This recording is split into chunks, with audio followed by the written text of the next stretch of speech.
J'ai remarqué un truc bizarre l'autre jour, une sorte d'anomalie qui me trotte dans la tête depuis un moment.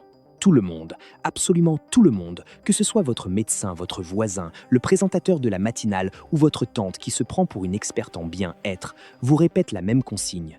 Marchez. Faites vos 10 000 pas. La marche serait l'alpha et l'oméga de la santé. Pendant longtemps, je me suis contenté d'écouter sans rien dire. C'est vrai, marcher, c'est mieux que de rester assis. Mais il y a un fait qui ne colle pas. Un truc que je n'arrive pas à classer. Si la marche est une force si colossale pour le corps, pourquoi est-ce que je vois des tas de gens de 60 ou 70 ans qui marchent religieusement tous les jours et qui, pourtant, n'arrivent pas à se lever d'un fauteuil sans céder des mains? Pourquoi est-ce qu'ils perdent quand même l'équilibre? Pourquoi leurs jambes s'affinent et s'affaiblissent d'année en année alors qu'ils accumulent les kilomètres? Quand les calculs ne tombent pas justes, il faut s'arrêter. Il faut regarder les pièces de la machine et se poser la question que les autres oublient. J'ai fouillé dans les mesures biomécaniques et les données de recherche. Ce que j'ai trouvé est radical. Il existe une action physique, une seule, qui augmente la puissance de vos membres inférieurs beaucoup plus vite que n'importe quelle randonnée. On ne parle pas d'un facteur 2 ou 3. Certaines mesures montrent une efficacité 10 ou 15 fois supérieure. Le point le plus intéressant, c'est que ça ne demande aucune salle de sport, aucun poids, aucun élastique. Ça ne demande pas non plus de transpirer pendant 1 heure. Il faut 6 minutes. C'est tout. 6 minutes de ce mouvement précis, 3 fois par semaine. Et vos jambes, ces piliers qui supportent toute la structure de votre vie, retrouvent une solidité que vous n'aviez sans doute plus vue depuis vos 30 ans. Je vais vous décrire exactement la mécanique de ce mouvement et comment l'ajuster. Mais restez attentif un instant. Si je vous balançais le nom du truc là, maintenant, vous vous diriez « Ah, ça, je connais déjà ». Et vous passeriez à autre chose. Vous rateriez toute la physique qui se cache derrière. Le nom ne contient pas le secret. C'est la science du signal qui est importante. Une fois que vous aurez compris comment le circuit électrique de vos muscles fonctionne, vous ne regarderez plus vos jambes de la même manière. Vous n'aurez plus la même vision de la marche. Et il y a de fortes chances pour que vous essayiez ce mouvement ce soir, dans votre cuisine, pendant que vous attendez que l'eau chauffe. On va démonter le problème par la base. C'est quoi un muscle au fond? Ce n'est pas juste une masse de fibres collées sur un os, c'est une conversation technique, c'est un échange d'informations entre votre cerveau et vos tissus, un flux constant d'électricité et de réactions chimiques qui se produit des milliers de fois par seconde. À chaque fois que vous faites un pas, le cerveau envoie un signal dans un câble nerveux. Ce signal ordonne à une fibre de se contracter. Parfois, c'est une seule fibre, parfois quelques milliers. Tout dépend de la charge que vous imposez au système. C'est là que l'idée reçue sur la marche commence à se briser. Quand vous marchez tranquillement, comme le conseille votre médecin, vous n'utilisez qu'environ 20 ou 25% de la capacité de vos fibres. Le reste dort. Ce sont des ouvriers qui ont pointé à l'usine, mais qui restent assis parce qu'on ne leur donne aucune tâche. La biologie suit une règle mécanique très dure. Ce qui ne sert pas est recyclé. Si vous n'utilisez pas ces fibres, votre corps estime qu'elles sont inutiles. Alors il les laisse rétrécir, s'atrophier et finalement disparaître. On appelle ça la sarcopénie. À partir de 30 ans, si vous ne changez pas le signal, vous perdez 3 à 5% de votre moteur musculaire par décennie. Après 50 ans, le déclin s'accélère. À 60 ans, ça devient une menace pour l'autonomie. Donc, quand on voit une personne âgée qui marche beaucoup mais qui ne peut plus se lever d'une chaise, ce n'est pas la marche qui a échoué. C'est juste que la marche n'a jamais été capable de parler à plus d'un quart de ses muscles. Les 75% restants sont partis parce qu'ils n'ont pas reçu d'ordre depuis 30 ans. Mais il y a un fait qui devrait vous intéresser. La machine humaine répond toujours aux signaux, même tard. On a fait des tests dans des centres de soins sur des gens de 90 ans. On leur a fait faire ce mouvement précis pendant 12 semaines. Leur force a grimpé de 174% à 90 ans. Votre corps n'attend que ça, que vous relanciez la conversation technique. On va passer aux choses sérieuses. Le mouvement s'appelle le split squat bulgare. Le nom fait penser à un truc compliqué, mais oubliez l'étiquette. Ce qui compte, c'est la physique des leviers. Voici comment on règle la machine. Tenez-vous à 1 mètre environ devant une chaise stable ou votre canapé. Posez le dessus de votre pied arrière sur le rebord du siège. Votre pied avant est bien à plat au sol, loin devant. Vous êtes dans une sorte de fente, une jambe devant, une jambe derrière. Les mains sur les hanches ou le long du corps. Maintenant, descendez lentement, comme si vous vous enfonciez dans l'eau. Pliez le genou avant et laissez votre corps descendre bien verticalement. Imaginez qu'une masse est accrochée au sommet de votre crâne et vous tire vers le sol. Ne penchez pas le buste vers l'avant. Votre cuisse avant doit arriver à l'horizontale. Puis, poussez fort sur le talon avant pour remonter. C'est une répétition. Certains vont se dire, c'est juste une fente avec un pied en l'air, j'ai déjà vu ça. C'est la mauvaise manière de regarder le problème. Il faut regarder la répartition des forces. Quand vous faites un squat normal, avec les 2 pieds au sol, votre masse est répartie sur 2 jambes. C'est du 50 sur 50. Si vous pesez 80 kg, chaque jambe en porte 40. C'est une charge de maintenance. Mais dans le split squat bulgare, la jambe arrière ne porte presque rien. Elle sert juste à ne pas tomber. Le pied sur la chaise n'encaisse que 10% du poids. Résultat, votre jambe avant, à elle seule, doit soudainement porter 90% de votre poids total. Sans utiliser d'haltères, vous venez de doubler la charge sur votre moteur. Vous avez transformé un levier simple en un multiplicateur de force. C'est de l'ingénierie mécanique pure appliquée aux muscles.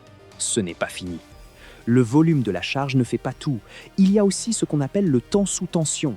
C'est la durée pendant laquelle le muscle est réellement forcé de travailler. Quand vous marchez, votre pied ne reste au sol qu'une fraction de seconde. Le muscle tire, puis se relâche tout de suite. Dans une heure de marche, si on additionne le temps de tension réel, on arrive peu à être à 10 minutes de travail effectif. Avec le split squat bulgare, si vous descendez en 3 secondes et remontez en 2, vous avez 6 secondes de tension continue par mouvement. Faites 10 répétitions et vous avez 1 minute de travail pur sans aucune pause pour les fibres. 3 séries comme ça et vous donnez à vos jambes une stimulation plus concentrée que dans une heure entière de marche. C'est pour ça que les calculs donnent des résultats si élevés. C'est pour ça que travailler sur une seule jambe construit de la force beaucoup plus vite qu'en restant sur 2 appuis. Il y a une 3e raison à l'efficacité de ce truc, et c'est sans doute la plus vitale pour la suite, c'est la stabilisation. Quand vous êtes sur une jambe, votre corps doit lutter contre la gravité pour ne pas basculer. Votre cheville doit activer des tas de petits muscles pour rester droite. Votre hanche doit engager des pièces dont vous ignoriez l'existence, comme le moyen fessier. Ce sont les stabilisateurs de votre bassin. Ce sont précisément ces pièces-là qui s'usent avec le temps. Et quand ces stabilisateurs sont hors d'usage, vous tombez. Il faut bien comprendre ce point. La chute est la cause numéro 1 des décès accidentels chez les plus de 65 ans. Une hanche cassée à 80 ans est plus dangereuse qu'un tas de maladies graves parce que la récupération est trop lente pour le système. Cet exercice n'entraîne pas juste la force, il règle vos gyroscopes internes. La marche est une activité stable sur 2 rails. Elle ne demande jamais à vos stabilisateurs de se réveiller. C'est pour ça que des gens qui marchent tous les jours finissent quand même par trébucher sur un trottoir. Ils ont entretenu le moteur, mais ils ont laissé la direction s'encrasser pendant 30 ans. Ils ont une carrosserie qui brille, mais des rotules de direction qui lâchent. Je pense à un homme que j'ai connu, appelons-le Jacques. À 62 ans, Jacques marchait 5 km par jour. Il en était fier. Mais un matin, en voulant ramasser un truc par terre, il a senti ses jambes flageoler. Il n'était plus sûr de ses appuis. Quelques semaines plus tard, il devait s'agripper au fauteuil pour se lever. Il a compris que sa marche ne l'avait pas rendu solide. Elle lui avait juste donné l'illusion de la forme alors que ses fondations étaient en train de se fissurer. Jacques s'est mis au split squat bulgare. 3 séries de 8 par jambe. Au début, il tremblait comme une feuille. Il devait se tenir au plan de travail de la cuisine avec les 2 mains. Au bout de 15 jours, il ne se tenait plus que d'une main. Après 1 mois, il faisait ses séries sans rien tenir. 6 mois plus tard, ce marcheur de 62 ans avait retrouvé les appuis d'un homme de 40 ans. Il pouvait porter ses courses sur 2 étages sans que ses genoux ne demandent grâce. Jacques marche toujours, mais maintenant, c'est son plaisir. Le split squat bulgare, c'est son travail de fondation. Son histoire montre que ce n'est pas une théorie abstraite. C'est ce qui arrive dans le monde réel quand on passe d'un mouvement passif à une résistance active. On va parler de la mise en pratique. Si vous n'avez pas 20 ans et que vos articulations sont un peu raides, voici la marche à suivre.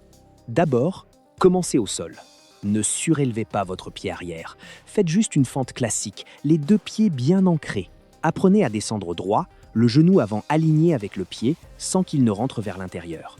Faites ça pendant 1 semaine ou 2. Habituez-vous à sentir le poids sur votre jambe avant.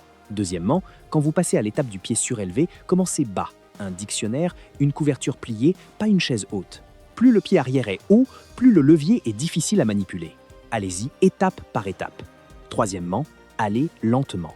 Très lentement. La tentation est de rebondir pour utiliser l'élan et simplifier le travail. Ne le faites pas. L'élan est l'ennemi de la fibre musculaire. Le muscle se construit dans la lenteur et le contrôle. Comptez 3 secondes pour descendre, faites une pause d'1 seconde en bas et remontez en 2 secondes. Sentez chaque centimètre du trajet. C'est là que le signal électrique est le plus fort. Quatrièmement, surveillez votre genou avant. Il peut avancer un peu au-dessus des orteils, c'est mécanique, mais il ne doit jamais s'affaisser vers l'intérieur. Si vous voyez votre genou rentrer, c'est que vos fessiers ne font pas leur boulot de stabilisateur. Ralentissez encore et forcez votre genou à rester dans l'axe. Ça vous évitera des douleurs inutiles. Enfin, n'ayez aucune gêne à vous tenir à un mur ou à un cadre de porte. 1 ou 2 doigts suffisent pour l'équilibre. L'exercice reste parfaitement efficace car la charge est toujours sur la jambe. L'important est de muscler vos pièces, pas de faire une démonstration d'équilibre. La fréquence est un point technique crucial. 2 ou 3 séances par semaine, c'est le réglage optimal. Pas tous les jours. Les muscles ne se construisent pas pendant l'action, ils se construisent pendant que vous dormez. Quand vous faites ce mouvement, vous créez des micro-fissures dans vos fibres. C'est normal, c'est le signal de départ. Votre corps va réparer ces fissures en ajoutant de la matière pour que ce soit plus solide la fois d'après. Mais cette reconstruction demande entre 48 et 72 heures. Si vous recommencez trop tôt, vous sabotez le chantier. 3 sessions de 6 minutes par semaine. C'est moins de temps que ce que vous passez à regarder des bêtises sur votre téléphone avant même de sortir du lit. C'est un prix minuscule pour changer la structure de vos muscles les plus importants. Il y a un autre aspect de la physique du corps que je trouve captivant. C'est la libération des myokines. Ce sont des hormones que vos muscles injectent dans votre sang quand ils sont soumis à un effort intense. Pas quand ils se baladent, mais quand ils tirent vraiment sur les fibres. Les myokines font des trucs incroyables. Elles calment les inflammations, aident à réguler le sucre et protègent votre cerveau du déclin. Vos jambes sont le plus gros réservoir de ces molécules. En activant vos fibres avec le split squat bulgare, vous ouvrez les vannes. Vous inondez votre circuit de ces messagers chimiques qui disent à votre cœur et à votre cerveau de rester jeune. Une séance de 6 minutes bien réglée injecte plus de ces hormones qu'1 heure de marche lente. La dose de stress mécanique est ce qui compte. Le monde moderne nous vend le repos comme une récompense. Mais le corps humain a été conçu dans la contrainte physique. Nos ancêtres sprintaient, grimpaient, portaient des charges. Votre biologie attend que vous la bousculiez un peu. Si vous restez dans le confort, le corps ne vous donne pas de vitalité en retour. Il vous punit avec une usure précoce. Le confort est plus dangereux pour la santé que l'effort ne l'a jamais été. Alors, voilà ce que je vous suggère. Ce soir, pas demain, pas lundi prochain. Ce soir, trouvez un appui. Enlevez vos chaussures. Posez un pied derrière vous. Descendez une fois. Sentez votre jambe travailler. Sentez la tension dans la cuisse, la pression dans le fessier, le travail de la cheville pour vous stabiliser. Portez une attention réelle à ce signal. C'est votre corps qui se remet en marche. Ce sont vos fibres dormantes qui se réveillent après des années de silence. Faites-le 5 fois de chaque côté. Juste 10 mouvements en tout. Allez vous coucher. Demain, vous sentirez une raideur dans vos muscles que la marche ne vous a jamais donnée. Ce ne sera pas une douleur de blessure, mais une sensation de travail accompli. C'est le bruit du moteur qui se remet à neuf. C'est votre structure qui vous remercie. Soyons clairs, ce n'est pas un tour de magie. C'est de la biologie appliquée avec précision. Et la biologie demande de la suite dans les idées. Si vous faites vos split squats bulgares une fois et que vous arrêtez, rien ne se passera. La transformation que Jacques a vécue, celle qui vous fait gagner 20 ans de vitalité, demande du temps. Il faut compter 3 mois pour sentir un changement profond. 6 mois pour que ça se voie. 1 an pour que votre nouvelle base soit solide pour de bon. Mais regardez les choses en face. Dans 1 an, vous aurez de toute façon 1 an de plus. La seule variable que vous contrôlez, c'est de savoir si vous voulez 1 an de plus avec des jambes de propriétaire qui entretient son bien ou des jambes de locataire qui laissent tout se dégrader. La plupart des douleurs aux genoux que les gens ressentent ne viennent pas d'un problème de cartilage.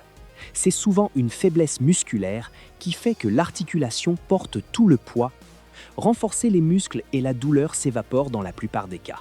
C'est le plus beau cadeau technique que vous puissiez faire à votre machine. Reprendre le contrôle. La marche est une activité utile, mais si vos fondations craquent, il faut reconstruire. Le split squat bulgare est votre outil de reconstruction. Prenez ces 6 minutes. Votre version de vous-même à 90 ans sera ravie de pouvoir encore danser à un mariage sans trembler. Abonnez-vous et activez la cloche pour comprendre comment fonctionne l'ensemble de votre machine. On se revoit au prochain cours.